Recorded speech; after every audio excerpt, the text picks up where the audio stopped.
আকাঙ্ক্ষার বক্তব্যে জননেতা জনাব অ্যাডভোকেট সাহেব মামুন ভাই, অন্যতম সহসভাপতি আমাদের শ্রদ্ধেয় জনাব শহীদুল্লাহ খালিদুল্লাহ, যুগ্ম সাধারণ সম্পাদক, যুবদলের সাবেক সাধারণ সম্পাদক খন্দকার মুস্তাফিজ।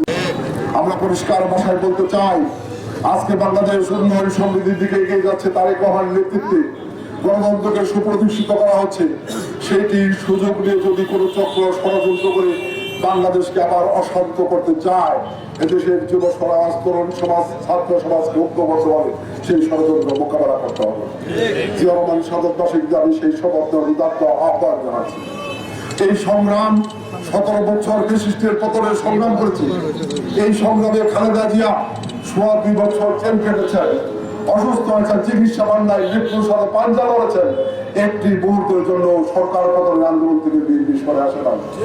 বিএনপি 38 পক্ষ নেতা কর্মীর বিরুদ্ধে মামলা হয়েছে, হাজার হাজার নেতা কর্মী জেল কেটেছে, ইলিয়াস আলী সহ 4,500 নেতা কর্মী হত্যা, গুম, খুন হয়েছে। বিএনপি একটি মুহূর্তের জন্য জনগণের অধিকার প্রতিষ্ঠার সংগ্রাম থেকে বিন্দু মাত্র বিচ্যুত হয় নাই। কাজে যারা বিএনপির বিরুদ্ধে সংগ্রাম ষড়যন্ত্র করেন, আমরা হুঁশিয়ার করতে চাই যে আপনাদের ষড়যন্ত্র বাংলাদেশের মাটিতে বাস্তবায়ন হবে না।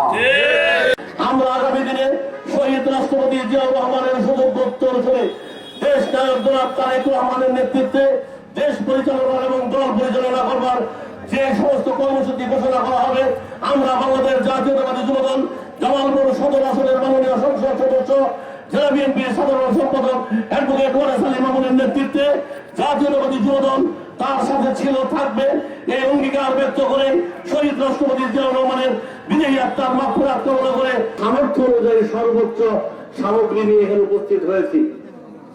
সকলকে কাছে সহযোগিতা কামনা করে যুগ্ম সাধারণ সম্পাদক খন্দকার মুস্তাফিজুর রহমান আমান বিশেষ অতিথি হিসেবে উপস্থিত রয়েছেন জেলা শাখার সম্মানিত সাধারণ সম্পাদক জামালপুর 5 আসনের মাননীয় সংসদ সদস্য হায়রব্বুল আলমীর। আপনি তাকিয়ে দেখুন, আজকে স্বাধীনতার মহান ঘোষক রাষ্ট্রপতি শহীদ প্রেসিডেন্ট জিয়াউর রহমানের